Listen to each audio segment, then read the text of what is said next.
तापस प्रकरण।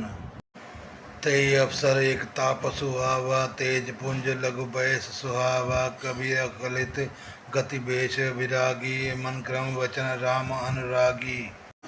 उसी अवसर वहाँ एक छोटा तपस्वी आया जो तेज का पुंज, छोटी अवस्था का और सुंदर था।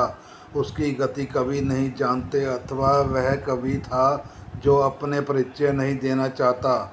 वह विरागी के वेश में था और मन वचन और कर्म से श्री रामचंद्र जी का प्रेमी था।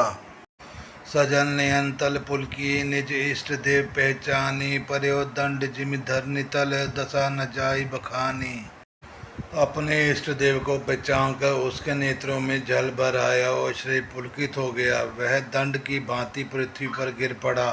उसकी प्रेम विलय दशा का वर्णन नहीं किया जा सकता।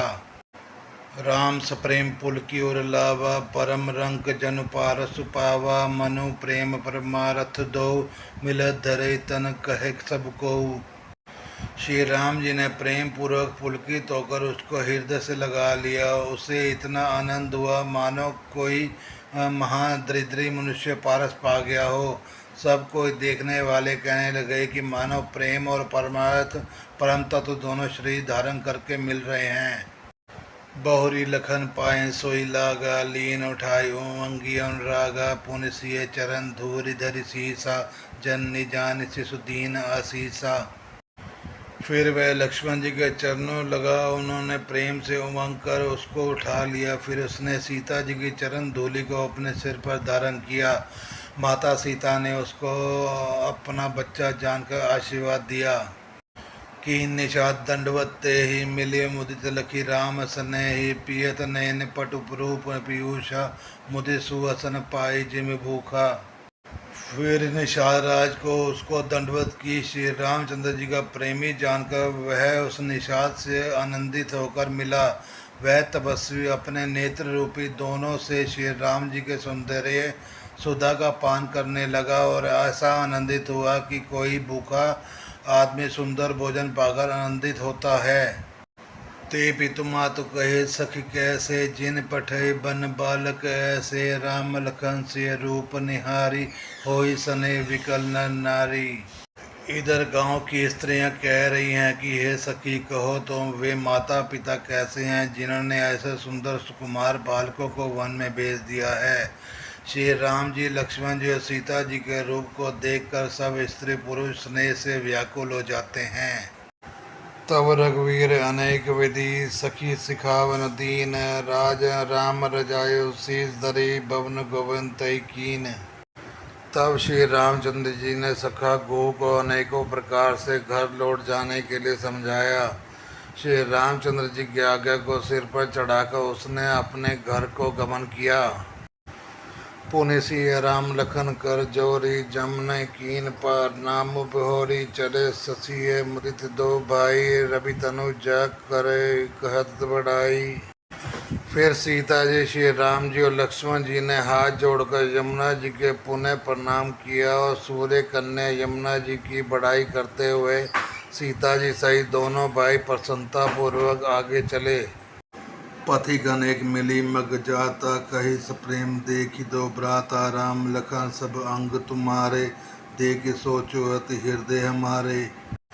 रास्ते में जाते हुए अनेकों यात्री मिलते हैं। वे दोनों भाइयों को देखकर उनसे प्रेम पूर्वक कहते हैं कि तुम्हारे सब अंगों में राज चिन्ह देखकर तुम्हारे हृदय में बड़ा सोच होता है। मार्ग चले पे दे पाए, जोश झूठ हमारे भाई। अगम पंथ गिर कानन भारी, ते मम साथ नारी सुकुमारी। ऐसे राचिनों के होते हुए भी तुम लोग रास्ते में पैदल ही चल रहे हो। इससे हमारी समझ में आता है कि जोश शास्त्र झूठा ही है। भारी जंगलों और बड़े बड़े पहाड़ों का दुर्गम रास्ता है, जिस पर तुम्हारे साथ सुकुमारी स्त्री है। यमुना को प्रणाम। वनवासियों का प्रेम। करी केहरी बन जाई न जोई, हम संग चली जो आयुष होई। जाब जहाँ लगी तक पहुँचाई, फिर बोहरी तुमरे सिरनाई। हाथी और सिंहों से भरा यह भयानक वन देखा तक नहीं जाता। यदि आज्ञा हो तो हम साथ चलें। आप जहाँ तक जाएंगे हम वहाँ पहुँचाकर फिर आपको प्रणाम करके हम लौट आवेंगे। ए विधि पूछे प्रेम बस पुलक गात जलुनैन, कृपा सिंधु फेरे तिनि कही विनित मृदु बैन। इस प्रकार वे यात्री प्रेम वश पुलकित शरीर हो नेत्रों में परमेश्वरों का जल भर कर पूछते हैं कि किंतु कृपा के समुद्र श्री रामचंद्र जी कोमल विनय युक्त वचन कहकर उन्हें लौटा देते हैं। जब पुर गाँव बसी मगमाही तिने नागसुर नगर सिहाही, देख सकृति कही घरी बसाई धन्य पुण्य में परम सुहाई। जो गांव और पूर्वे रास्ते में बसा है नागौर देवताओं के नगर, उनको देखकर प्रशंसा पूर्वक ईर्ष्या करते और ललचाते हुए कहते हैं कि किस पुण्यवान ने किस शुभ घड़ी में इनको बसाया था, जो आज ये इतने धन्य और पुण्यमय तथा परम सुंदर हो रहे हैं। जय जय राम चरण चली जाए तिन समान अमरावती नाहि, पुण्य पुंज मग निकट निवासी तिन सुर सरी सुरपुर बासी। जहाँ जहाँ श्री राम जी के चंद्र चल रहे हैं उनके समान इंद्र की पूरी अमरावती भी नहीं है। रास्ते के समीप बसने वाले और बड़े पुण्य व आत्मा हैं। स्वर्ग में रहने वाले देवता भी उनकी सराहना करते हैं। जे बरी नयन विलोकई रामी, सीता लखन सहित घन श्यामी ते, जे सर सरिस राम अवगाही तिन देव सर सरिस सराही। लक्ष्मण जी सहित घनश्याम श्री रामचंद्र जी के दर्शन करते हैं। जिन तालाबों नदियों में श्री राम स्नान कर लेते हैं, देव सरोवर और देव नदियाँ भी उनकी बड़ाई करती हैं। जही तरु तर प्रभु बैठे जाए, करी कल्प तरु जाता सुबढ़ाई, पर श्री राम पद पदम परागा, माने भूमि भूरी निज भागा। जिस वृक्ष के नीचे प्रभु जो बैठते हैं कल्प वृक्ष भी उनकी बड़ाई करते हैं। श्री रामचंद्र जी के चरण कमलों की रज का स्पर्श करके पृथ्वी अपना बड़ा सौभाग्य मानती है। छां करी धन विबुधगन बरसी सुमन सिहाही, देखत गिरि वन विहंग बिरिग, राम चले मग जाही। रास्ते में बादल छाया करते हैं और देवता फूल बरसाते और सिहाते हैं। पर्वत वन और पशु पक्षी को देखते हुए श्री राम जी रास्ते से चले जा रहे हैं। सीता लखन सहित रघुराई, गांव निकट जब निकसई जाई, सब सुन सब बाल वृद्ध नर नारी, चले तुरंत गृह काजु बिसारी। सीता जी और लक्ष्मण जी सहित श्री रघुनाथ जी जब किसी गांव के पास से जा निकलते हैं तब उनका आना सुनते ही बालक बूढ़े स्त्री पुरुष सब अपने घर और कामकाज को भूलकर तुरंत उन्हें देखने के लिए चल देते हैं। राम लखन सिय रूप निहारी, पाए नैन फल होई सुखारी, सजल विलोचन पुलक शरीरा, भय सब मगन देखी दो बीरा। श्री राम लक्ष्मण सीता जी का रूप देखकर नेत्रों का परम फल पाकर वे सुखी होते हैं। दोनों भाइयों को देखकर सब प्रेमानंद के में मगन हो गए। उनके नेत्रों में जल भर आया, उनके शरीर पुलकित हो गए। बरनी न जाई दशा तिन केरी, लही जनुरंक सुरमणि ढेरी, एक एक बोली सिख देनी, लोचन लाव ले छन एही। उनकी दशा का वर्णन नहीं किया जाती, मानो दरिद्रों को चिंतामणि की ढेर पा गई हो। वे एक एक को पुरकार कर सीख देते हैं कि ऐसी क्षण नेत्रों का लाभ उठा ले। रामे देखी एक अनुरागे, चितवत चले जाग संग लागे, एक नयन मग छवि उरानी, होई शिथिल तन मन बरबानी। कोई श्री रामचंद्र जी को देखकर ऐसे अनुराग से भरे गए हैं कि वे उन्हें देखने हुए उनके साथ चले जा रहे हैं। कोई नेत्र मार्ग से उनकी छवि को हृदय से लाकर श्री मनोश्रेष्ठ वाणी से शिथिल हो जाते हैं, अर्थात उनके श्री मन और वाणी का व्यवहार बंद हो जाता है।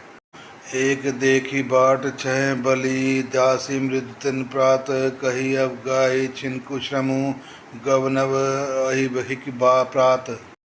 कोई बड़ की सुंदर छाया देखकर वहां नरम घास और पत्ते बिछाकर कहते हैं कि क्षण भर यहाँ बैठकर थकावट मिटा लीजिए, फिर चाहे अभी चले जाइएगा, चाहे सवेरे। एक कलश भरे आने पानी, अचई नाथ कही मृदुवानी, सुन प्रिय वचन प्रीति अति देखी, राम कृपाल सुशील विशेषी।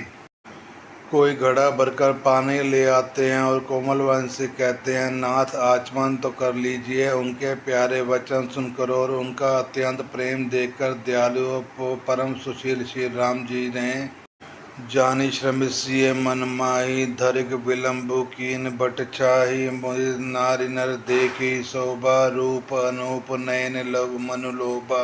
मन में सीता जी को थकी हुई जानकर घड़ी भर बड़ की छाया में विश्राम किया। स्त्री पुरुष आनंदित होकर शोभा देखते हैं।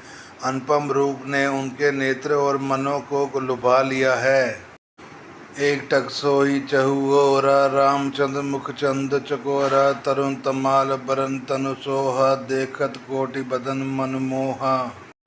सब लोग टकटकी लगाए श्री रामचंद्र जी के मुख चंद्र को चकोर की तरह तमतम होकर देखते हुए चारों ओर सुशोभित हो रहे हैं।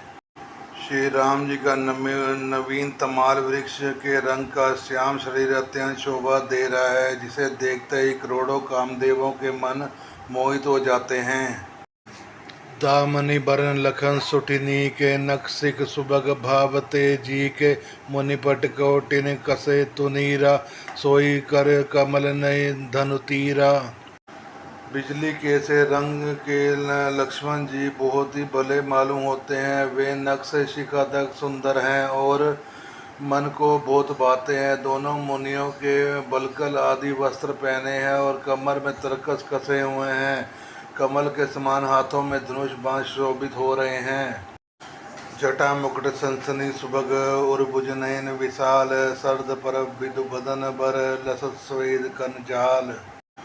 उनके सिर पर सुंदर जटाओं के मुकुट हैं। वक्ष स्थल भुजा और नेत्र विशाल हैं और सर्द पूर्णिमा के चंद्रमा के समान सुंदर मुखों पर पसीने की बूंदों का समूह शोभित हो रहा है।